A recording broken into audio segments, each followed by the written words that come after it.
is Kevin Jackwitz, this is the Kaged match, and this is my review for the Royal Rumble. WWE's Royal Rumble 126 2020, and I gotta say, there were a couple of things here that made me pretty happy.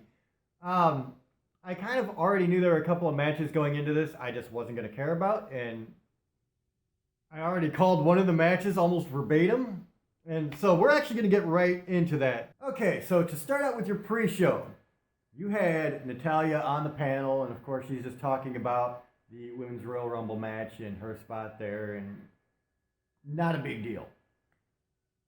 After that, you get Kayla interviews Bayley, talking about her match with Lacey Evans, doing her heel shtick. Again, not a very big deal. These are just short interviews and promo packages that just really lead to nothing. Then you get Sheamus versus Chad Gable. Sheamus' first match back in quite some time.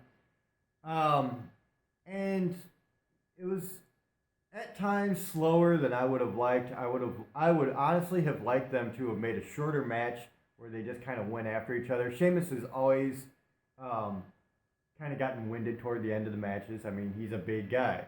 So that was something that I felt like I really wish they would have done a little bit differently just to make Sheamus look as strong as possible. It did have some cool moments where, you know, Chad Gable finally starts getting the upper hand, and you already know Sheamus is going to win. It's his first match back, and that's exactly what happens. So it was a decent match. It didn't blow me away. A lot of headlocks and stuff, and that stuff doesn't necessarily get me invested. So I'll give it decent. After that, you get Humberto Carrillo versus Andrade with Zelina Vega. This was a much better match. And, you know, true to form, Zelina Vega is going to get involved. At the end of the day, Andrade gets the win.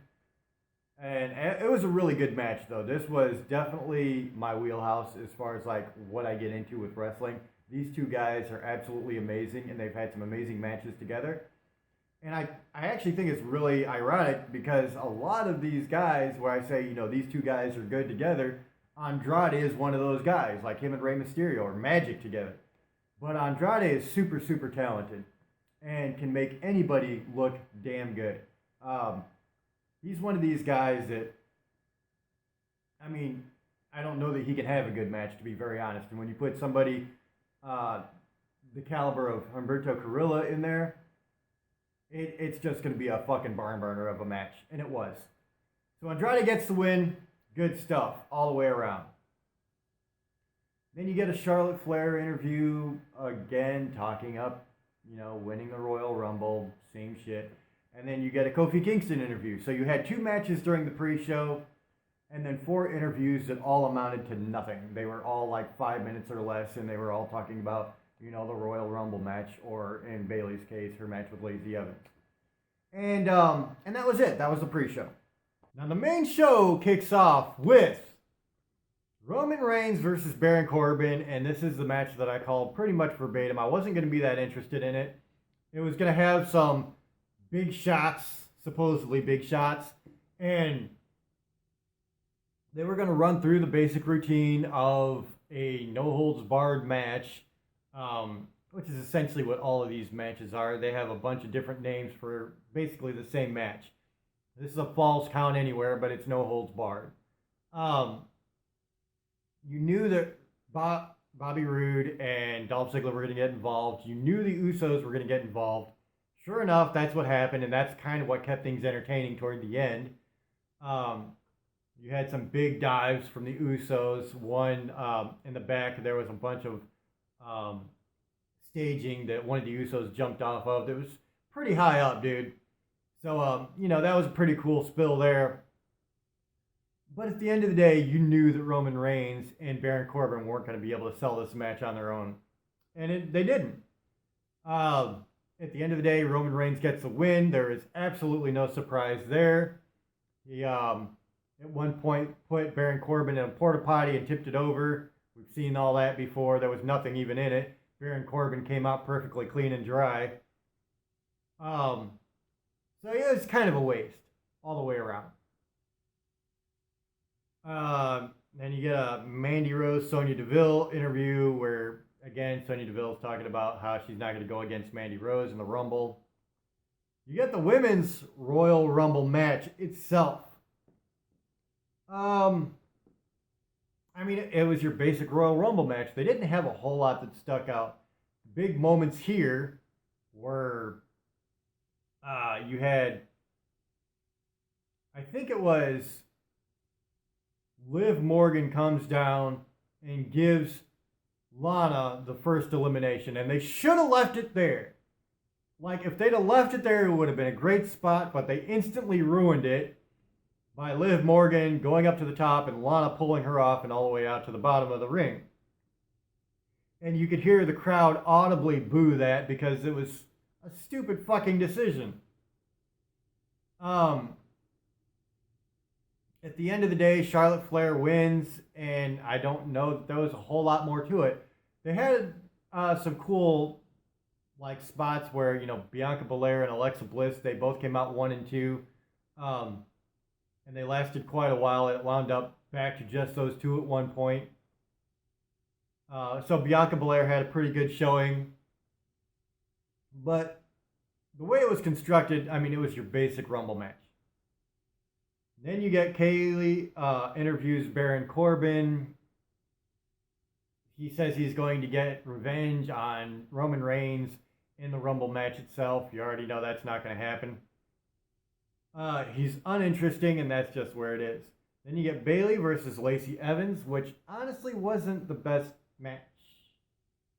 Just wasn't. I wasn't necessarily into it that much at all anyway. At the end of the day, Bayley skates by, keeps her belt.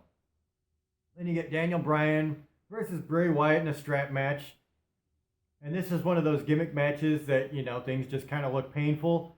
And you're getting whipped with a strap quite a bit. And they were both getting whipped with the strap quite a bit. You could see a lot of welts over Daniel Bryan's back and chest. And he really laid into Bray Wyatt with the strap at one point too. So, I mean, it looked good. It certainly looked painful. It had to be. At the end of the day, Bray Wyatt, you know, he overcomes. He's invincible again. Daniel Bryan's strapping the hell out of him, and he's just standing there. And then he does like an Uranagi with his like mandible claw on Daniel Bryan and pins him like that.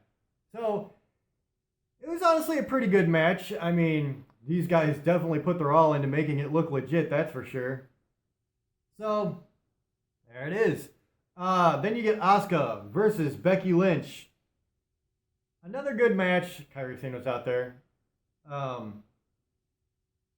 You kind of knew the story here, though. You knew going in that it's the one person Becky Lynch has never beat. Becky Lynch has to beat her. Becky Lynch, of course, is going to beat her.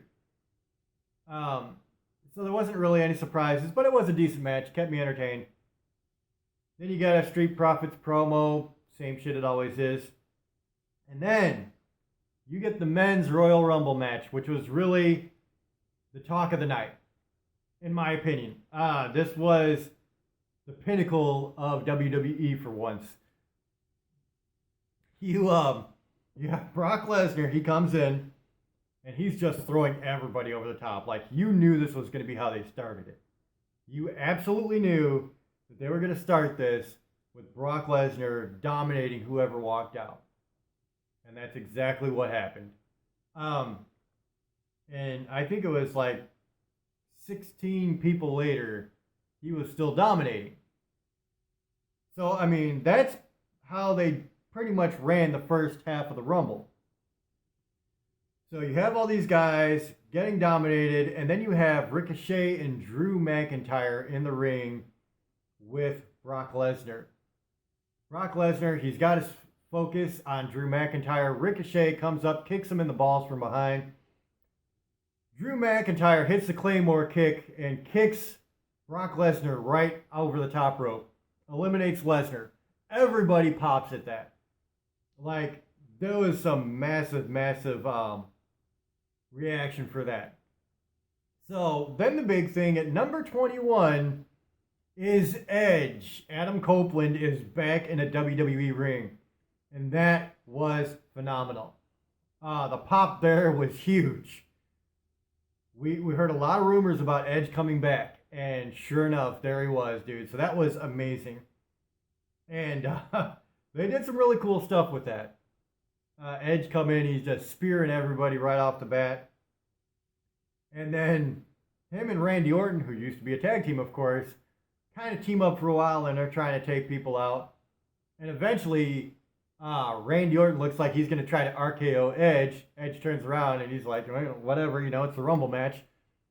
And so they're like, all right, well, let's turn our focus to Roman Reigns, at which point Edge throws Randy Orton over the top rope.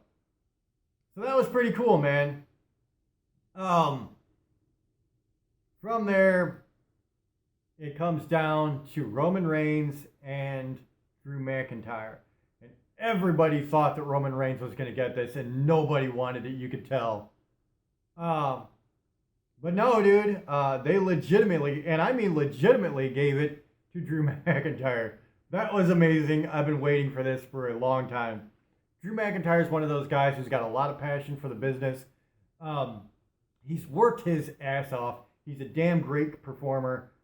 And this was a really, really great moment for me personally, because I'm a huge fan of Drew McIntyre. And honestly, like when he won, dude, man, you could see the emotion pouring out of him. Like it was instantaneous. The match ended, and like you could tell he was choked up. And that was awesome, dude. Because it's really cool when a guy pays his dues, works his ass off, and actually gets his moment. And now he is going to main event WrestleMania. That's beautiful. So obviously I was a big fan of that. I thought it was a great moment. Well deserved. So it was a great way to end the show. Overall, I liked the Women's Royal Rumble. It was a Rumble match. One thing I did kind of leave out with Beth Phoenix coming out. Actually, Beth Phoenix, man, something, I don't know exactly what it was, busted her open in the back of the head, dude. She was bleeding from the back of her head quite a bit. And she still stayed in there. And, I mean, I think she was one of the last three or four in there. So, Beth Phoenix was pretty damn good in there. So, yeah, dude, Beth Phoenix and Edge both show up at the Rumble. Very, very cool. Some spots that I didn't really care about, obviously. They made Roman Reigns, Baron Corbin as cool as they could have with the Usos and Ziggler and Rude. I feel like they, made it as entertaining as they could be. So I'll give that a pass. Bayley, Lacey Evans, I'm not going to give a pass. Bray Wyatt, Daniel Bryan, I thought was good. Asuka, Becky Lynch, I thought was good. So I actually really enjoyed this show. I didn't feel like it was terribly weak. So I'm actually going to give this a pretty strong score. I think I'm going to give it an 8 out of 10, especially for what they did in the Men's Rumble. I think that really got me interested in this a lot more than I would have been. So 8 out of 10, let me know what you think in the comments below if you enjoyed this. Hit the like button, subscribe, and share. My name is Kevin Jackowitz, Kaged Nation, out.